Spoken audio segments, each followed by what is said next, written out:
راديو إيرنا ህወሓት 22 ጊዜያዊ ማሕደርቲ ክልል ትግራይ ቀቲሉ ክብል መንግስቲ ኢትዮጵያ ከሲሱ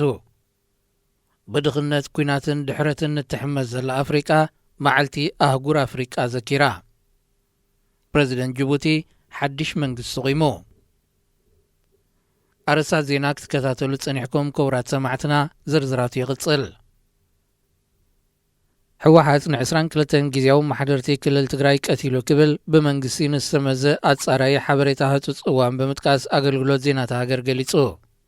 ትርፍራፍ ናይ ዝሰበተነ ህወሓት ዝበሎም እቲ መግለጺ ብዘይካዚ 20 ማሕደርቲ ክልል ትግራይ ከም ዝሓዘን ን4 ድማ ከም ዘቑሰለን ጠቒሱ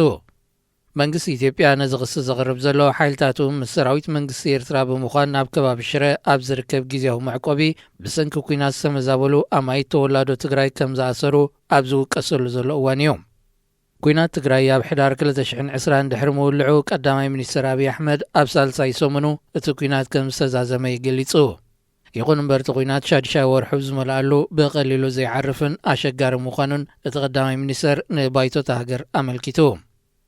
ኣብ ትግራይ ዘሎ ኩነታት ብጎነጽ ከም ዘይፍታሕ ዝገልጻ ኣሜሪካን ሃገራት ሕብረት ኤውሮጳን ብወገነን መንግስቲ ኢትዮጵያ ምስ ህወሓት ክዘራረብ ጸቕጢ ይገብራ ኣለዋ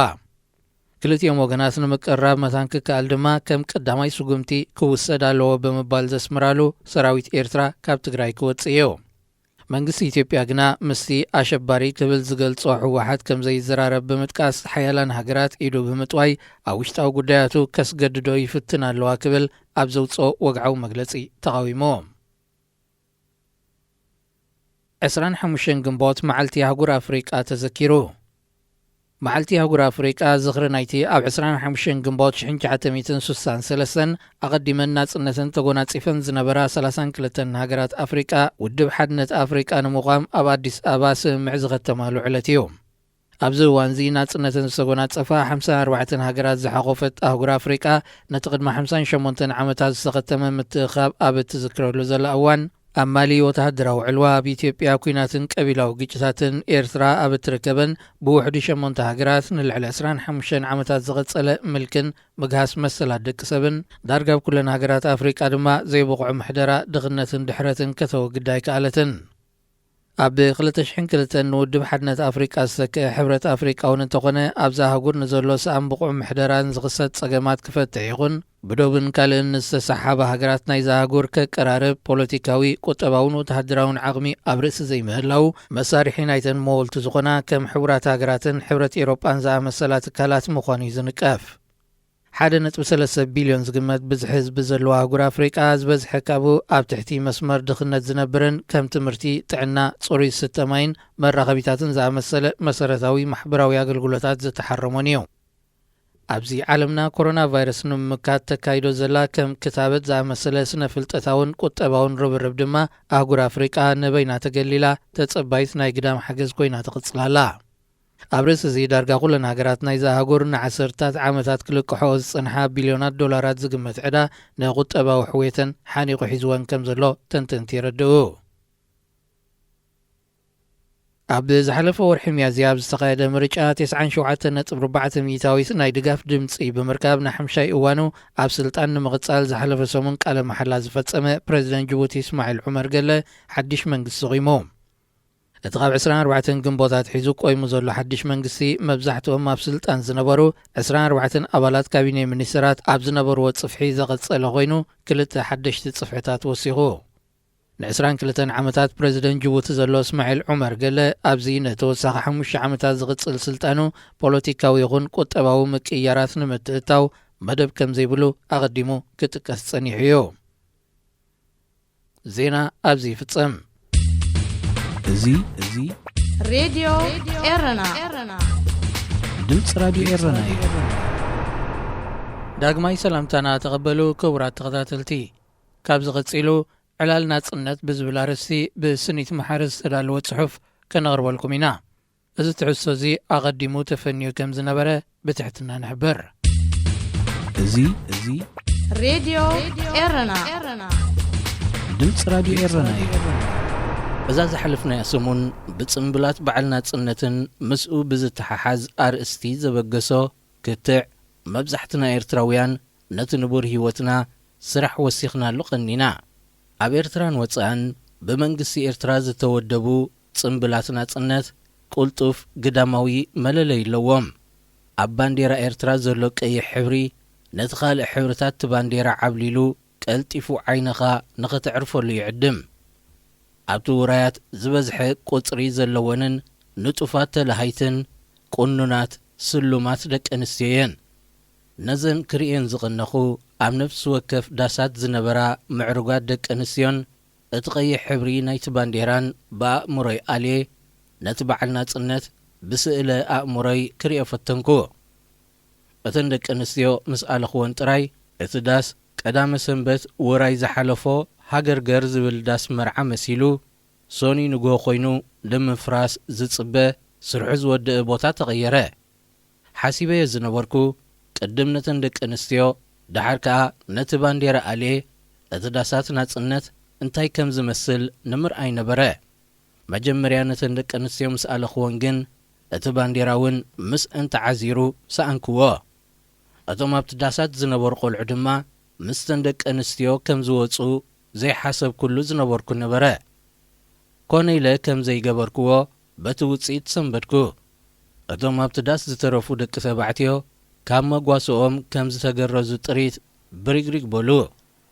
እቶም ኣብቲ ዳስ ዝተረፉ ደቂ ተባዕትዮ መብዛሕትኦም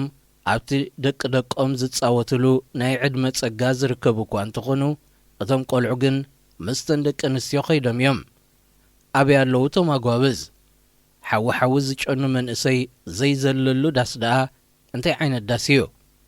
ኣብቲ ዳስ ጽምብል ናጽነት እቲ ኣብ ጻሕሊ ፀብሒ ደርሆ ከም ፈረሰኛን ጎሎን ጭልፋ ክዕንቅፍ ዝግብኦ በጽሒ ከም ጭንጭራ ደሊኻይ ዝርከብ ነይሩ ምስተን ደቂ ኣንስትዮ ግን ካብ ቈልዑ ክሳብ ራብዓይ ወለዶአን ዝረኣያ ሰያባት ነይረን ኣብቶም ደቂ ተባዕትዮ እቶም ኣብ ማእከልቶም በረሓትን ሰያባትን ንፈውሲ ማሕላ ምሊሕ ዝብሉ ሰብ ዳንጋ እተን ደቂ ኣንስትዮ ካብኦም እንተተኣልየን ዳርጋ ይረኣዩን እዮም በቲ ዝረኸብክዎ ውፅኢት ደቂ ኣንስትዮ ዕጭ እንተዝሕንፍፋ 24 ግንቦት በዓል ናጽነት ኤርትራ ከምዚ ንሪኦ ዘለና ኣይምተባዕለን ወይ ድማ ካልእ ርኢናዮ ዘይንፈልጥ ኣበዓዕላ ምርኣና ትሕሶ እቲ በዓል ፈጺሞም ተቐየረ ወይ እውን ትርጉም በዓል ናጽነት እውን ኣብ ነፍሲ ወከፍ ዓመት ምተፈልየን ማዓበየን ምሰፍሐን ሓድሽ ነገር ምተማህዘን ይኸውን እቶም ደበልትን ሳዕሳዕትን እንተዘዕርፉ መንእሰያት ምፈጠሩ በላሕቲ ምተመራመሩ ህፃናት ምተማሃሩ ታሪኾም ምፈሓሩ ኣብ ነፍሲ ወከፍ ዓመት ከዓ ዝልከፍ መኽፈልቲ ናጽነት ምተረኽበ ንበዓል ናጽነት ብፍላይ ኣብ ወጻኢ ሃገር ምስ ጓይላን ሳዕስዒትን ብምትእስሳርዩ ድምቀት ናይ ኣበዓዕልኡ ዝዕቀን እቲ ረዚን ጽምብል በዓል ናጽነት ዝበዝሐ ትሕዝትኡ ምስ ጓይላን ዳንኬራን ዝተኣሳሰረ ግን መን እዩ ብመረዳእታይ ደቂ ኣንስትዮ ቀንዲ ተግበርቲ እየን ሓንፀፅቲ ናይቲ መደብ ግን ካልኦት ሰራሕተኛታት ፖለቲካ እዮም ክሳብ ወጋሕታ 25 ግንቦት ኣሰር ንዘይገድፍ ሆይ ሆይታ እዚ ዘይበሃል ጸጋታት ይፈሶ ልዕሊ ዝክዖ ዘሎ ማል ግን እቲ ዝኹስኮስ ዘሎ ኣገባብ ኣበዓዕላዩ ዘሰክፍ ሓደ እዋን ፌስቲቫል መንእሰያት ኣብ ሳዋ ነበረ እሞ ኣብኡ ነበርኩ ኣብቲ ፌስቲቫል ብዙሕ ዝተፈላለየ መደባት ነበረ ሓደ ካብኡ ኣብቲ ኣብ 1998 ምስ ኢትዮጵያ ዝተጀመረ ኩናት ከመይ ከም ዝነበረ ዝገልጽ ኣብ ሰለስቲኡ ወራራት ፍሉይ ጅግንነት ዝፈጸሙ ተመክሮኦም ዝገልጽሉ ቀጽሪ ነበረ ሓደ ዋርሳይ መንእሰይ 8 ናይ ኢትዮጵያ ታንኪ ከም ዘቃጸለ ብሓበን ይገልጽ ነበረ ኣዝዮም ውሕዳት ሰማዕቲ ድማ ነበሩ በንጻሩ ኣብቲ ፋሽን ሾው ክረኣየሉ ዝተባህለ ዓብዪ ሃንገር ብብዝሒ ሰብን ጽቕጥቅጥን ዕግርግር ተፈጢሩ ማዕጾ ተሴሩ እቲ መደብ ተቋረጸ እቲ ዝገርም ነቲ ብዙሕ ሰብ ጻዕቂ ዝፈጠሩሉ ጀነራላትን ሚኒስትራትን ዝርከብዎም ላዕለዎት ሓለፍቲ ብብዝሒ ነበሩ እቶም ብሓባር ዝነበርና እንታይ እዩ ነዚ ጸገም ወሊድዎ ተባሃልና ገሊኦም እዚ ናይ ሕብረተሰብና ናይ ሞራል ውድቀት እዩ ዓበይቲ ሰባት ደኣ ቅርፂ ደቂ ኣንስትዮ ክርእዩ ማዕጾን ፊነስትራን ምሰበሩ ክብሉን ከለዉ ካልኦት ከዓ እቲ ነቶም ነገርቲ ታሪኽ ዝተዋህቦም ቦታውን ሰብ ክመጾም ዝዕድም ኣይኮነን ደሊኻ ኢኻ ትረኽቦም ከምቲ ንፋሽን ሾው ዝተገብረ ብዙሕ ምውዕዋዕ ኣይተገብረሎምን ገዛውን ኣይተዋህቦምን በሉ ካልኦት ከዓ ሎሚ ሰብ ዘዘናግዑ እምበር ታሪኽ ተኽስን ኩናትን ክሰምዕ ዝደሊ የለን ሰልኪወዩ በሉ ጓይላ ሰልኪዩና ኢሉ ዝዕዘምዝም ግን ብዙሕ ኣይስማዕን እዩ ሓደ እዋን ንሓደ ካባይ ይሓይሽ ዝበልክዎ እዚ ዘሎ ናይ ጓይላ ፍቕርስ ቀደም ነይሩ ድዩ ወላ ድሓር ይመጽኡ ክብል ተወከስክዎ ጓይላስ ንሕና ኢና ምጺናዮ ተጋደልቲና ንሕተተላ በለ ሓደ ካልእ ግን ኣይፋሉን ኢሉ ብምቅዋም ንኹለን ብሄራት ኤርትራ ብምጥቃስ ኣየናይ ብሄር ናይ ኤርትራ እዩ ሳዕስዒት ዘይፈቱን ዘየዘውትርን ክብል ኣዋጠረና እዚ ንሪኦ ዘለና ጓይላታት ህዝባዊ ሰረት ኣለዎ ድዩ የብሉን ብወለንታይ ዘይወግዓዊ ሓበሬታ ይእክብ ነበርኩ እሞ ብፍላይ ኣብ ከተማታት መልክዑ ተቐይሩ ነቲ ስነ ጥበባዊ ስራሓት ብኸቢድ ከም ዝጐድኦ ተነገርኩ ሎሚ ዝዘልል እንተዘይኮይኑ ኮፍ ኢሉ ሙዚቃ ዘስተማቕር ትሕሶቲ ስነ ጥበብ ዝርዳእ የለን ቀደም ግን ኣብ ሃገርና ልሙድ ነይሩ እቶም ናይ ሽዑ ስነ ጥበባዊ ፍርያት ወለዶታት ሰጊሮም ዘለዉ ከዓ መረጋገጺ ብቕዓቶም እዩ ናይ መድረኽ ድራማውን ከምኡ ንሞት ተፈሪድ እዩ ኮፍ ኢልካ ሙዚቃ ሰሚዕኻ ተሓጒስካ ትወጻሉ ኮንሰርት የለን ዘየዝልል ስነ ጥበብ ኣይኮነን በዓል ኣይተባዕለን እዞም ንኣሽቱ ከዓ እቲ ናይ ቀደም ስለ ዘይፈልጥዎ እዚ ሕጂ ዝርእይዎ ዘለዉ ጓይላ ጥራዩ ጽቡቕ ዝመስሎም ዝብሉ ሓበሬታታት ረኸብኩ ጓይላ ነጽነት ካብቲ ካልእ ጓይላታት ዘይፍለ እንተኾይኑ እንታይ ይትርጉሞ ኤርትራ ኣብ ታሪኽ ክንዲዞም ዝበዝሖም ደረፍትን ሳዕሳዕትን መንእስያት ሪኣ ይትፈልጥን እያ ኣብዚ ሎሚ እዋን ኣብ በዓል ናጽነት ምስዕስዕን ተውዛሕዛሕ ምባልን ሃገራዊ ግቡእ እዩ ዝሕሰብ ጴንጠ ስለ ዝኾና ኣብ በዓል ናጽነት ምስዕሳዕ ዝኣበያ መንእስያት ተምሃሮ ዓመታት ዝተኣስራ ፈልጥ እየ ክእሰራ ሳዋ ተወሲደን ከም ዝተኣስራውን ዝዝክረን ኣይረኸባን ተረስዓ ኣብ 24 ግንቦት ስለ ዘይሰዓሰዓ ኣስታት 3 ዓመታት ሓታቲ ዘይብለን ተዳጒነን ነሰን ግን ነቲ ዝኣመናሉ ዋጋ ክኸፍላሉ ድልዋት ስለ ዝነበራ ነቲ ግዜ በንጻርቲ ኣሰርተን ዝሓሰብዎ ነቲ መጽሓፍ ቅዱስ ብደቂቓ ምርዳእን እምነተና ምድልዳልን ተጠቕማሉ መወዳእቱ እውን ሓደ ላዕለዋይ ሓላፍቲ ማዓስከር ንእግረ መገዱ እንታይ ጌረን ከም ዝተኣስራ ምስ ሓተተንን ምስ ነገረኦን በቲ ዘጋጠመ ከም ዝጓህየ ብምግላጽ ካብቲ ማእሰርቲ ከም ዘገላገለን የዘንትዋ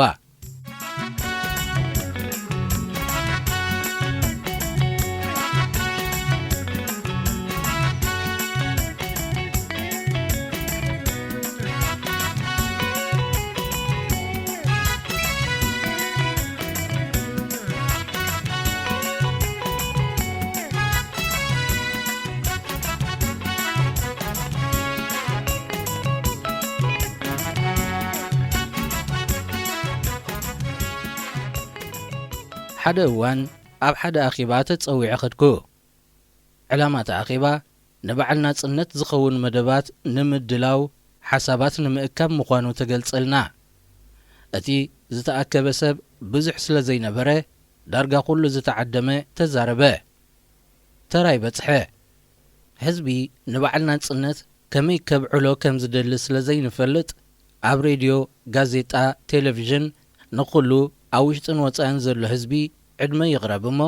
በቲ ዝስደድ ፍርያት ህዝቢ እንታይ ከም ዝደሊ እቲ ውፅኢት ክነግረናዩ ነቶም ዕዉታት ከዓ ዝለዓለ ሽልማት ናጽነት ከም ዝወሃቡ ጌርካ ኣፍልጦ ትህቦም ምስ በልኩ መራሕቲ ኣኼባ ኣይተሓጐሰለይን ዘረባ ዘይስዕሮ ዕጉስ ስለ ዝነበረ ግን ኣብቲ ግብራውነት ናይ ትርኢቶ ዘለዎ ዕቃበ ገሊጹ ሓለፎ ድሕርቲ ኣኼባ ንሓደ ብዙሕ ግዜ ምስኡ ዝርኤኒ መተዓለልተይ ጸዊዑ ግን ብዙሕ ግዜ ምሳኹም ስለ ዝርኣስ ብዛዕባ በዓዕላ ናጽነት ጽቡቕ መረዳእታ ዘለዋ እያ ትመስለኒ ነይራ በሎ ንሱ ጽቡቕ መረዳእታ ዝብሎ መንግስቲ ንህዝቢ ከመይ ገይሩ በዓል ናጽነት ከም ዘብዕል ከርእዮ ወይ ክነግሮን ከለዩ መንግስቲ ንህዝቢ ኤርትራ ከም ቃሕ ዝበሎ ገይሩ በዓል ናጽነቱ ክጽምብል እንተዝገድፎኸ እንታይ ዘፍርህ ኣለዎ? ዝተወሰኑ ሰባት ኣብ ሓንቲ ቐጽሪ ዘዕነንዩ ውልቀ ሰባት ብድሩታት ተሓሳስባን ዕቃበታትን ንሓደ ቴማ ክደጋግሙ ዓመታት ዝረብረቡ ዜጋታት ብጓይላን ከበሮን ሰብ እንተጽመሙ ውራይ ዘድመቑን ተመሰሎም ዘገርም ኣይኮነን። በዓል ናጽነት ኤርትራ ናይ ህዝቢ ኤርትራ ክነሱ ኣብቲ በዓዕልኡ ሰብ ጉዳይ ኮይኖም ዝከራኸሩ እቶም ፖለቲከኛታት እዮም። ተቃወምቲ መንግስቲ ኤርትራ ኣብ ወፃኢ ሃገር ኮይኖም እዮም በዓል ናጽነት ዝጽምብልዎ ዘለዉ። ገሊኦም እባ ኸዓ ፈጺሞም ነቲ ናጽነት ዘይኣምኑሉን ንምብዓሉን ዓዊሎም ይኹንን ኣለዉ። ኣንጻር መንግስቲ ኤርትራ ዝውደብ ዘሎ ተቃውሞታት እናሰፍሐ መልክዑ እውን እናተቐያየረ ይመጽእ ኣሎ። ኣብ ደንበ ደለይቲ ፍትሒ ዘለዉ ናጽነት ኤርትራ ይበዓል ኣይበዓል ዲቕ ዝበለ ክትዕ ሒዞም ቀንዮም። ኤርትራ ናጽነት ኣለዋ የብላን፣ ናጽነት መሬትን ሰብን ብኸመይ ይሰማማዕ ወይ ይፈላለ፣ ልኡላውነትን ናጽነትን እንታይ ይፍልልዮም፣ መንግስቲ ኤርትራን ናጽነት ኤርትራን ብኸመይ ይዛመድን ይረሓሓቕን፣ ዕድመን ማሕበራዊ መራኸቢታት ካብቲ ጽዑቕ ክትዓት ዝርከብ ንቕሓት ኣቃሊልካ ዝረአ ኣይኮነን። መንነቶም ብንጹር ዘይፍለጥ ጸረ ናጽነት ኤርትራ ዝኾኑ ውልቀ ሰባት ድማ ኣብዚ ቅነ በዓላት ናጽነት ዓዊሎም ድምፆም ከስምዑን ስምዑና ክብሉን ተሰሚዖም። ናጽነት ኤርትራ ዘይደልዩ ኤርትራውያን ደኣ ከመይ ዝበሉ እዮም? ኤርትራውያን እዛ ሕጂ ዘላ ኤርትራ ስለ ዘይጠዓመቶም ነታ ሽሓት ደቆም ከፊሎም ዝረኸብዋ ሃገር ነፃ ኤርትራ ኣይንደልን ክብሉ ወግሒ ጸብሐ ብዝተፈላለየ ብልሓት ይጽውዕዎም ኣለዉ። ደንበ ደለይቲ ፍትሒ ዘለዎም ኣቃውማ ብደቂ ተባዕትዮ ዝተዓብለለ ኮይኑ በቶም ተስፋ ሃገር ዝኾኑ መንእስያት እውን ዝማሙቕ እዩ። እዚኦም እውን ጓይላም ምግባርሲ ሰናፋት ኣይኮኑን። ደቂ ኣንስትዮን እታ ቀይሕ ሕብራ ዝደጉሓካ ባንዴራ ኤርትራን ግዲ ብዙሕ ዘይትርአ ኮይና ግን እቲ ከምቶም ደገፍቲ መንግስቲ ኤርትራ ዝጽምብልዎ ብዙሕ ተውዛሕዛሕ ኣይርአን እዩ። ኣብ ገለ ዓድታት ወጻኢ ኣብ ተቃወምትን ደገፍትን ኣብ ሓደ ከባቢ ኣብ በበይኑ ኣዳራሽ ይጽምብልዎ። ኣቐዲሞም ኣብ ሓደ ኣዳራሽ ብሓባር በዓል ናጽነት ዝጽምብሉ ዝነበሩ ስድራ ቤታት ኣብዚ ቕሩብ ዓመታት ኣብ በበይኑ ኣዳራሽ ተቃወምትን ደገፍትን ተባሂሎም ክፈላለዩ ይረኣዩ ኣለዉ። ኩሉ ነገር ቀጫምፂሎም ኣብ ገዝኦም ኮፍ ዝበሉ ኤርትራውያን ከዓ እቶም ዝበዝሑ እዮም። ፕረዚደንትና ኸ ንመበል 26 ዓመት በዓል ናጽነት ከመይ ጸንቢልዋ? ኤርትራን መንግስቲ ኤርትራን ጠቒስካ ንፕረዚደንት ምጉሳይ ዘይከኣል እዩ። ኣቐድም ኣቢሉ በቓለ መጠይቕ በዓል ናጽነት ክጽምብል ዝጀመረ ፕረዚደንትና ቅድሚ ሕጂ ሓይኹ መናኒሁ ንዘንቀጸ ሓሳብ ኣተራኺሱ ደጊሙልና። ሓያላት ዓለም ዕድሚኦም ሙሉእ እናተበራረዩ ተጸቢኦምና፣ ጎረባብትና ናቶም ተላኣኽቲ ኾይኖም ኣድሚዮምና፣ ከባቢና ብሓዊ ቃጸላሎ ከንድደና ድዩ ክሰግረና ክንሪኦ ኢና፣ ኩሉ ተስፋ ኣልቦን ሽታ ሰላምን ዘይጨኑ ዘይትስፉ ቃና ክነሱ፣ ኤርትራ ግን ከም ወትሩ ከም እትዕወት ነጊሩ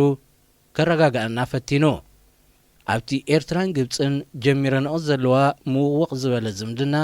ኣንጻር ኢትዮጵያ ዝዓለመ ዝኾነ መደብ ከም ዘየሎ ክገልጽልና ጸኒሑ፣ ኣድላዩ ዝኾነሉ ግን ኣብ ወተሃደራውን ጸጥታውን ምትሕግጋዝ ብሓባር ከም ዝሰርሑ ኣይሓብኣልናን። ፕረዚደንትና ኮለል ከይበለ እዛ መወዳእታ ዝበላ ጥራይ እኽልቲ ክነሳ ኢትዮጵያ ሰጊሩ ሓጽቢ ኣባይ በጺሑ ረብሓታት ህዝቢ ኢትዮጵያ ዘርዚሩ ክሳራ ህዝቢ ኢትዮጵያን እዚ ኸባብን ኣዘኻኺሩ ነቶም ብህዝቦም ዘይሓስቡ መራሕቲ ኢትዮጵያን ካልኦትን ኮኒኑ ፖለቲከኛታት ዝዛረብዎ በንጻሩ ክትርጉሞን ከለኻዩ ናብ ሓቂ ዝቐረበ እዩ ዝበሃል። እዛ መን ከም ዝመሃዛ ዘይትፍለጥ መዕቀኒት መደረታት ፕሬዚደንት ኢሳያስ ኣብ ምስፋር እንተተጠቒምካላ ብፍላይ ኣብ ናይ ኢትዮጵያ ጉዳይ ብዙሕ ግዜ ትሰርሕ እያ። ፕሬዚደንት ኢሳያስ ዳርጋ ነሳት 20 ዓመታት ኢትዮጵያውያን መራሕቲ ንህዝቢ ኢትዮጵያ ዘይርብሕ ነገር ይገብሩ ኣለዉ ክብል ብተደጋጋሚ ተዛሪቡ። ኣብዛ ጉዳይ እዚኣ ፕሬዚደንትና መን ይሰማዒኡ ንመን ይዝዛረብ ዘሎ እንታይ ገደሶ ብዛዕባ ህዝቢ ኢትዮጵያ ብዛዕባ ህዝቢ ኤርትራ ዘይሓስብ እቲ መልእኽቲ ንህዝቢ ኤርትራ እንተሓሲብዎ እታ 100 ሚልዮን ህዝቢ ዘለዋ ኢትዮጵያ መዓልታዊ ክንደይ ኤርትራውያን ተቐበላላ ኢሉ ብምሕታት እቲ መልሲ ብኡ ክረኽቦዮ እቲ ኣሃዝ ከም ዘመልክቶ ዘሎ ወርሓዊ ወተሃደራት ዝርከብዎም ኣሽሓት ኤርትራውያን ናብ ኢትዮጵያ ይሰግሩ ኣለዉ ካብ ኢትዮጵያ ግን ናብ ኤርትራ ዝሰግሩ ህዝቢ ዳርጋ የለውን ይበሃል ስለምንታይ ፕሬዚደንትና እዚ ሓቂ ብምዝካር ጥራይ ጉዳይ ህዝቢ ኢትዮጵያ ንህዝቢ ኢትዮጵያ ከም ዝምልከት ጠቒሱ ጉዳይ ህዝቡ ዘይገበር ኣብ ኤርትራን ኢትዮጵያን ዘሎ ህዝቢ በቲ ዝተሓተ መዐቀነ ኣፍሪቃ መኖምዩ ንቡር ምንባር ናይ ሰብ ዝነብር ዘሎ ህዝቢ ኤርትራ መዓስ ይኸም ሰቡ ብሰላም በታ ዝደልያ መገዲ ክነብር ተሓዲግዎ ዘሎ መባእታዊ ሰብኣዊ መሰሉ ዝምለሰሉ ህዝቢ ኤርትራ መዓስ ይእሾኽ ምድሪ ቤቱ ተጸሪጉሉ ካብ ስደትን ሞት ሰሃራን ባሕርን ዝዕረፍ መዓስዩ ዝወለዶም ደቁ ከምቲ ዝደልዮም ገይሩ ኣዕብዩ ዝልእኽ ዘምስል ደቂ ዝሓቁፍ ህዝቢ ኤርትራ መዓስዩ ካብ ሪጋ መዓልታዊ ሕብስትን ማይን ካልእ ሃለኽትን ዝገላገል ህዝቢ ኤርትራ መዓስዩ ጽሩይ ማይ መብራህቲ ዝረክብ ህዝቢ ኤርትራ መዓስዩ ብዘይ ክሲ ዝተኣስሩ እስራቱ ዝፍትሑ መዓስዩ ካብ ዘይሕጋዊ ቤት ማእሰርታት ዝገላገል ህዝቢ ኤርትራ መዓስዩ ኣብ ገዛእ ዓዱ ብዘይ መንቀሳቐሲ ወረቐት ከም ድላዩ ዝንቀሳቐስ ህዝቢ ኤርትራ መዓስዩ ባዕሉ መራሒኡ መሪጹ ብቕዋም ዝመሓደር መዓስዩ ሕረስ ሓረስታይ ነገድ ነጋዳይ ዝበሃል መዓስዩ ዝተለጉማ ኣፉ ተኸፊቱ ሓሳቡ ብነጻ ክገልጽ ዝፍቀደሉ መዓስዩ እዚ ኣዝዩ ውሕድ ህዝቢ መዕቀሊ ቤቱ ዝሃንጽ ወዘተ ወዘተ ፕሬዚደንትና እዚ ኣዝዩ ውሕድ ካብቲ ብዙሕ ሕቶታት ህዝቢ ኤርትራ ኸይመለሰ ዓመት መጸ እታ ዘላ ዓመት ወይ መንጠሪት ትኸውን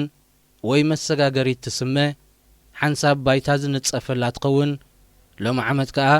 ንጥሙር ዘላቒ ዕቤት መበገሲት ወይ መዳለዊት ተባሂላላ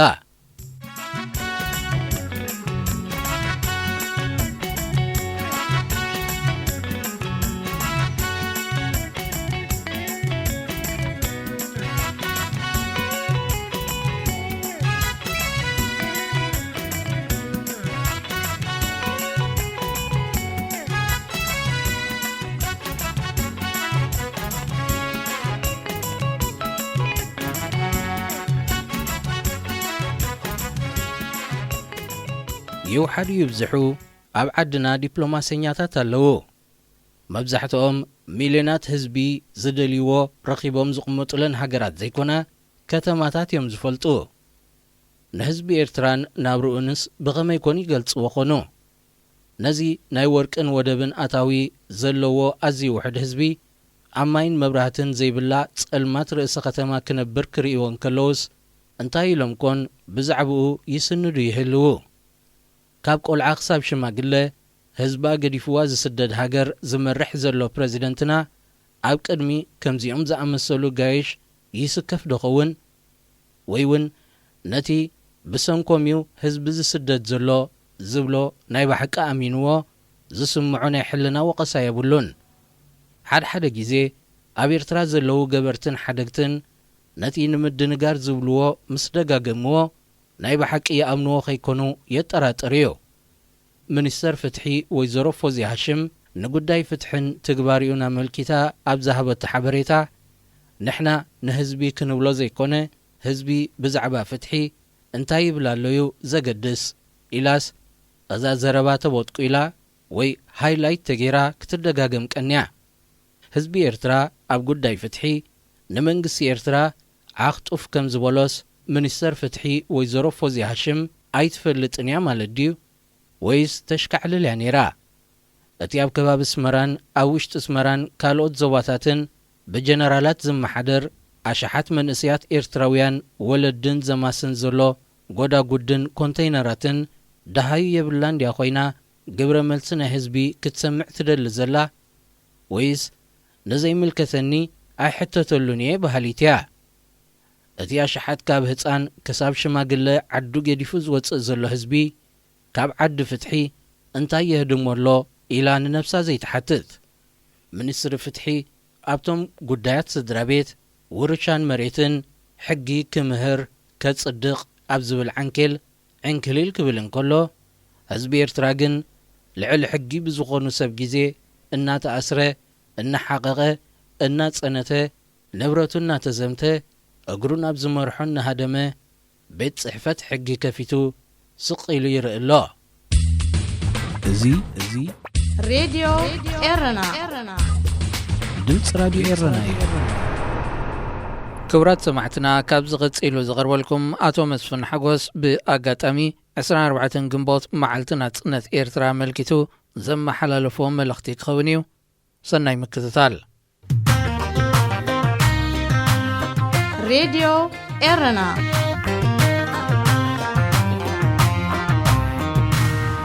አርበኛ ህዝቢ ኤርትራ እንኳን ንመበል 30 ዓመት መዓልቲ ናጽነት ሃገርና ኣብጽሓና። እዛ ሳላኻ ኩንቲ ዝኾነት ክብርቲ ዕለት ዝተጎናጸፍናዮም ዓወታት እንጽምብለላን ዝሰረፉና ዓማማት ንምግጣም ዳግም ንዓጥቀላን ኣገዳሲት በዓልቲ ድርብ መብጽዓ። ህዝቢ ኤርትራ ተጋዲልካን ኣጋዲልካን ዝተዓወትካ ዘይትጸዓት ጽኑዕ ህዝቢ ኢኻ። ደቅኻ ሳላ ዝኾና ካብ ኩለን ብሄራትን እምነታትን ካብ ከበሳን መታሕትን ከተማታትን ገጠራትን እንኮላይ ካብ ስደት ናብ ቃልሲ ተጸንቢርና ኣብ ፈቆዶ በረኻታትን ገደልን ክንሰፍር ሮሮማ ነጻነትን ክንሰግርን ረመጽ ረጊጥና ሽግ ነጻነት ከነብርህ ዘኽኣልካና ህዝብና ወይ ቀዲምካና ወይ እግሪ እግርና ኣብዝኣተናዮ ነጢፍካ ስለ ዝዓንገልካናን ዝኸደንካናን ሞራል ስለ ዝኾንካናን ኮታስ ዓንዲ ሕቆ ኮንካ ደው ክንብል ስለ ዝኽኣልካናን ጥራሕ እዩ። ኣንጻር ኩሎም ሓያላንን መሰናኽለቶምን ዝዓበየ ስንቂ እጥቅን ድርዕን ኮንካ ዘንበልበልካያ ባንዴራ ክደኪ ከለኻ እትሓስር ኣለባ ክትረክብ ከለኻ ከዓ መተካእታት ተናድየላ ጨርቂ ኣይኮነትን። ንሃብታም ታሪኽካን ረዚን ዋጋ ከፊልካ ዘረጋገጽካዮ ሃገራዊ ናጽነትካን ኣንጸባሪቓ ናይ ጽባሕ ባህግታትካን ትልምታትካን እተመልክት ህያው ቅርሲ እያ። ስርዓት ኣስመራ ዕድመ ስልጣኑ ናይ ምንዋሕ ዓቕሊ ጽበት ዘህተፍትፎ ንታሪኻዊ ቅያኻ ንህልው ትዕግስታኻን መጻኢኻን ከቶ ኣይንጸባርቕን። ንዓኻ ኣዳኺሙ ዝሓየለ ዝመስሎ ኢሳያስ ንዕላማ ሓርነታዊ ቃልስኻ ጨውዩ ዝተኣተወልካ መብጽዓን ትጽቢታትን ጠሊሙ ፈሽል እዩ። ንፍሽለቱ ከይኣምን ኣሚኑ ድማ ኣራሚ ስጉምትታት ኣብ ክንዲ ዝወስብ ካብ ቅልውላው ናብ ቅልውላው እንዳዘለለ ዳግመ ህንፃዊ ተበገሶታትካ ዓንቂፉ ተባላሕነትካ ኣጉዲሙ ድምፅኻ ዓቢሱን ዝርካበን ሃብትኻ ኣብሪሱን እዚ ገይሩ ኸይኣኽሎ ተገምጢሉ ነፍስኻ ከምዘይትኽእልን ድኻን ውዱቕን ገይሩ ይዛረበልካ። ን30 ዓመት ኣብ ኩረሻ ስልጣን ተወጢሑን ከሎ ናይ ዘጋጠመ ምንቁልቋል ጠንቅን ተሓታትን ምዃኑ ስለ ዝጠፍኦ ዘይኮነስ ህዝቢ ኣበይ ከይበጽሕ ዝብል ክቱር ንዕቀት ጥራሕ። ክልተ ናይ ቀረባ መርኣያ ናይ ዝተሓሳስባ እዚ ንምጥቃስ ሓደ ለበዳ ኮሮና ቫይረስ ምስ ጀመረ ንህዝቢ ሞራል ኣብ ክንዲ ዝህብ ከም ልማዱ ነፍሱ ንምድሓን ካብ ሰብ ሪሒቑ ተሓቢኡ ድሕሪ ምውራሕ እቲ ዝኸፍዕ ዓይነት ዕፅዋ ንኸተግብር ተቐልቂሉ ሓካይምና ሕማም ንምክልኻል ዘኽእሎ መሰረታዊ ሕክምናዊ መሳርሒታት ብሓገዝ ከይረክብ ዓንቂፁ ጥራሕ ዘይኮነ ህዝብና ኮቫክስ ካብ ዝተባህለ ዓለም ለኻዊ ማዕከል ልገሳ ክታበት ኮሮና ቫይረስ መቑነና ንኸይትረክብ ጠለቡን ኣየቕረበን። ካልኣይ ለበዳ ኮሮና ኣመኽንዩ ንህዝብና ረጊጡ ኣደዳ ዝኸፍአ ድኽነት ጥሜትን ሞትን ገይርዎሎ ውልቃዊ ሕነኡ ንኽፈዲ ንሰራዊት ኤርትራ ኣብ ኩናት ሓድሕድ ኢትዮጵያ ጠቢስዎ ይርከብ ኣብ ትግራይ ዝካየድ ዘሎ ኩናት ዕላምኡ ጉጉይ ኣገባቡ ድማ ገበናዊ ኣብ ርእሲ ምዃኑ ነቲ ቀንዲ ጉዳይ ኤርትራ ዝኾነ ጉዳይ ዶብን መሬታዊ ሓድነትን ኣዕሚቑ ዝቐበረን ህይወት ዕሸላት ዜጋታትና ዝቐዝፍ ዘሎን እዩ እዚ ህዝብናን ሃገርናን ዝርከቦ ዓዘቕቲ ሽግራት ድኽነትን ዕንወትን ግን እንደራ ኢሳያስ ዝፈጠሮ ዳ እምበር ዘይተርፍ ዕጫ ኤርትራን ኤርትራውያንን ስለ ዝኾነ ይኮነን እቲ ሓቂ ሕጂ እውን እንተኾነ ኳዕናን ህዝብና ብባህሪኡ ፃዕራም ተበላሓታይ ሃብታም ናይ ሓድሕድ ምክብባርን ምፅውዋርን ባህልን ታሪክን ዘለዎ ህዝቢ ዜጋታትና ንህዝቦም ሃገሮምን ዘፍቅሩን ምእንቶም ዋጋ ዝኸፍሉን ዝውፈዩን ጽኑዓት ሃገራውያን ኤርትራውያን ሰብ ሞያ ንሃገሮም ካብ ምሕሳብን ምስራሕን ኣይቋረፁን ብሕጂ እውን ድሕር ከም ዘይብሉ ናይ ቀይሮባ ኣበርክቶም ህያው ምስክር እዩ ኤርትራውያን ሰማል ንህዝቦምን ሃገሮምን የርብሕ እዩ ኣብ ዝበልዎ መዓላታት ዘይተኣደነ ማሎምን ጥሪቶምን ካብ ምፍሳስ ዓዲ ኣይወዓሉን ኣብ ዞባናን ዓለምን ድማ ኣዝዩ ብዙሕ ዝቁፅሮም ደለይቲ ጽቡቕና ፈተውትን ኣዕሩኽን ኣለውና ፈተውትና ኣዕሩኽናን ንዘይኮኑ ከዓ መሻርክትና ክንገብሮም ዘኽእል ዓቕምን ትሕዝቶን ኣለና ምዕርግቲ ሃገርና ኤርትራ ድማ ብመሬታዊ ስፍሓታ ንዜጋታት ኣኺላ ትተርፍ በተፈጥሮኣዊ ጸጋታታ ኣዝያ ሃብታም ብጂኦግራፊያዊ ኣቀማምጣኻ ዓለማዊ ጂኦፖለቲካውን ቁጠባውን ኣገዳስነት ዘለዋ ልዕሊ 1,000 ኪሎ ሜትር ዝንውሓቱ ገማግም ቀይሕ ባሕሪ ጥራይ ንምሉእ ዞባ ቀርኒ ኣፍሪካ ዘገልግል ዓበይቲ ወደባት ከስራሐና ይኽእል ሓያል ናይ ስራሕ ልምድና ተመርኩስና ሞያዊ ዓቕሚ ሰብና ኣዋዲድና ሰላም ዝሰረቱ ዞባዊ ዝምድናታትን ሽርክነታትን ኣደልዲና ከምዚኣቶምን ካልኦትን ጸጋታት ክንሓፍስ እንኽእል እቶት ንሃገርና ብቐሊሉ ካብ ድኽነት ከናግፍ ይኽእል ጥራሕ ዘይኮነ ኣብ ጎደና ሰላማዊ ምዕባለ ብዘይ መወዳድርቲ ክትውንጨፉን ይኽእላ መበል 30 ዓመት ሃገራዊ ናጽነትና ከነብዕል ከለና እምበር ስለምንታይ ሃገራዊ ናጽነትና ናብ ሓርነት ዜጋታትና ከነሰጋግሮ ዘይከኣልና ስለምንታይ ሃብታም ባህልን ሃገርን ከለና ገና ካብ ድኽነት ዘይተላቀቅና ብቐንዱ ድማ ስለምንታይ ብዙሓት ፈተውትን መሓዙትን ከለውና ሃገርና ኤርትራ ካብ ሓደ ኩናት ናብ ካልእ ኩናት እንዳተሰጋገረት ዜጋታት ተህልቕ ስድራ ቤታታት በታትን እድለታት ተባኽንን ስለምንታይ ካብ ዓለም ተነፂልና ኢልና ክንሓትትን መፍትሄ ክንረክብን ናይ ግድን ይኸውን ናይዞም ኩሎም ጸጋታትና ተጠቀምቲ ንኽንከውን ከም ዜጋታት ተኸቢርናን ንሕጊ ተማእዚናን ኣብ ሃገርና ንኽንነብር ምሳብ ከባቢና ዘለዋ ሃገራት ዝርከቡ ኣሕዋትናን ጎረባብትናን ህዝብታት ስኒትን ሰላምን ክህልወና ምእንቲ ብቐንዱ ዋናታት ህይወትናን ጉዳያትናን ክንከውን ይግባእ ዋናታት ህይወትናን ጉዳያትናን ንኸይንኸውን ዓንቂፍና ዝርከብ ስርዓት ኢሳያስ ክሳብ ዝኾነ ድማ ንኩሉ ካልኣዊ ጉዳያትና ኣወንዚፍና አንጻር ዚ ቀዳማይን ናይ ሓባር ዝኾነ ናይ ውሽጥና ጸላኢ ክንሰምር ሃገራዊ ጻውዒትና ነቕርብ ሉዓላውነት ኤርትራ ጎረቤት ብምውራርን ኣብ ልዕሊ ሰላማዊ ህዝቢ ገበናት ኩናት ብምፍጻምን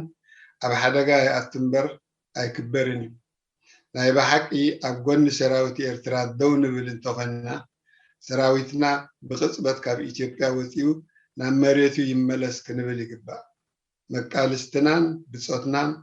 ደቅናን ደቂ ደቅናን ዝቐዝፍ ዘሎ ኩናት ትግራይ ዘይምልከተና ናይ ነዊሕ ረባ ሃገርና ዘየገልግልን ስለ ዝኾነ ኣዘዝትን ተራን ኣባላት ሓይልታት ምክልኻል ቅጽበታዊ ውልቃውን ሓበራውን ስጉምቲ ብምውሳድ ንዕንደራ ኢሳያስ ደው ከተብሉ ሓላፍነት ኣለኩም ብጾትናን መቃልስትናን ዝኾንኩም ተጋደልቲ ብፍላይ ኣብ ውሽጢ እቲ ስርዓት ዘለኹም ተቃለስናሉ ቅዱስ ዕላማ ናይ ምድሓን ህዝብና ካብዚ ዘለዎ ፀበባ ናይ ምንጋፍን ድርብ ጾር ስለ ዘለና ሓላፍነትና ንክንዋፃእ ኣጥቢቅና ንላበወኩም። ኣብ ኤርትራን ካብ ኤርትራ ወፃእን እትርከብ ሓርበኛ ህዝብና ከም ኣብ ሓርነታዊ ቃልሲ ዝተፃወትካዮ ወሳኒ ተራ ሕጂ እውን ንናይ ፅባሕ ኤርትራ ዘለና ትፅቢታትን ባህግታትን ኣባኻዩ ዝምርኮስ እሞ መለለይኻ ዝኾነ ጅግንነትን ሓቦን ዳግም ለቢስካ ኣንጻር እዚ ናፅነት ከሊኡ ናፅነት ኣብዕል ዝብለካ ዘሎ ብዕሉግ ስርዓት ተለዓል። ዋሕስ ሓርነትካን ናፅነት ሃገርካን ንስኻ ጥራሕ ስለ ዝኾንካ ዘለኣለማዊ ዝኽሪ ንስዋኣትና ክብርን ዓወትን ንሓርበኛ ህዝቢ ኤርትራ ይቐኒየለን። ሬድዮ ኤረና